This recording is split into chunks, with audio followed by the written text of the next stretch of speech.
بسم اللہ الرحمن الرحیم۔ السلام علیکم اسٹوڈنٹس، آج ہم حدیث نمبر 1 سے 5 کے کوشچن آنسر دیکھیں گے۔ تو سب سے پہلا جو کوشچن ہے حصہ الف، اس کو ہم سولو کریں گے آج۔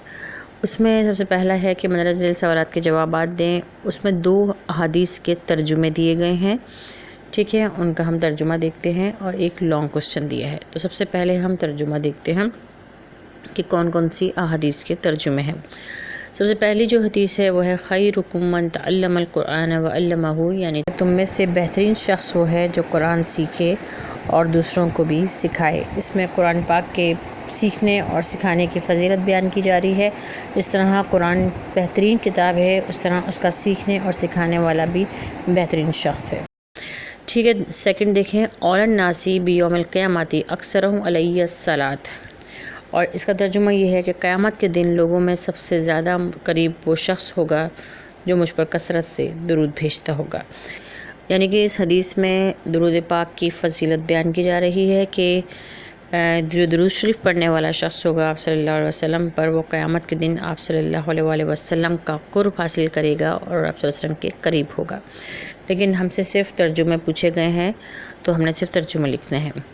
اس کا جو سیکنڈ پارٹ ہے وہ ایک حدیث کی تشریح ہے، جو کہ یہ ہے لَيُؤْمِنُ أَحَدُكُمْ حَتَّى أَكُونَ أَحَبَّ إِلَيْهِ مِنْ وَالِدِهِ وَوَالِدِهِ وَالنَّاسِ أَجْمَعِينَ۔ ترجمہ، تم میں سے کسی کا بھی ایمان اس وقت تک مکمل نہیں ہوگا جب تک کہ میں اس کی نظر میں اس کے والد، اس کی اولاد اور تمام لوگوں سے پیارا اور محبوب نہ ہو جاؤں۔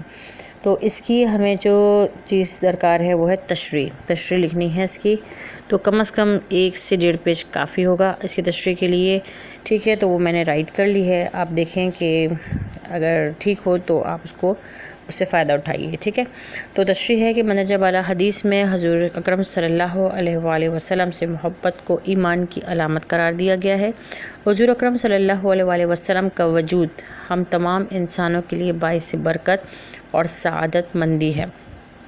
آپ صلی اللہ علیہ وآلہ وسلم کی بدولت ہی ہمیں دین اسلام کی پہچان ملی، اس لیے ہم پر لازم ہے کہ ہم آپ صلی اللہ علیہ وآلہ وسلم سے بھی انتہا محبت کریں، اور یہاں تک کہ حضرت محمد صلی اللہ علیہ وآلہ وسلم سے محبت کرنے میں تمام اقسام کی محبتوں، چاہے وہ ماں باپ کی ہو یا بیوی بچوں کی ہو، چاہے کسی بھی طرح کے رشتے کی محبت ہو، اس کو قربان کر کے آپ صلی اللہ علیہ وآلہ وسلم کی محبت کو فوقیت دیں، اور آپ صلی اللہ علیہ وآلہ وسلم کی عزت اور حرمت پر اپنی جان و مال، والدین اور اولاد سب کچھ قربان کرنے سے بھی دریغ نہ کریں، کیونکہ اسی طرح ایمان کی تکمیل ہوتی ہے۔ اسی کے ساتھ ساتھ ایمان کی ایک شرط یہ بھی بتائی گئی ہے کہ بندہ اپنی خواہشات اور اپنی مرضی آپ صلی اللہ علیہ وآلہ وسلم کے احکامات کے مطابق کرے۔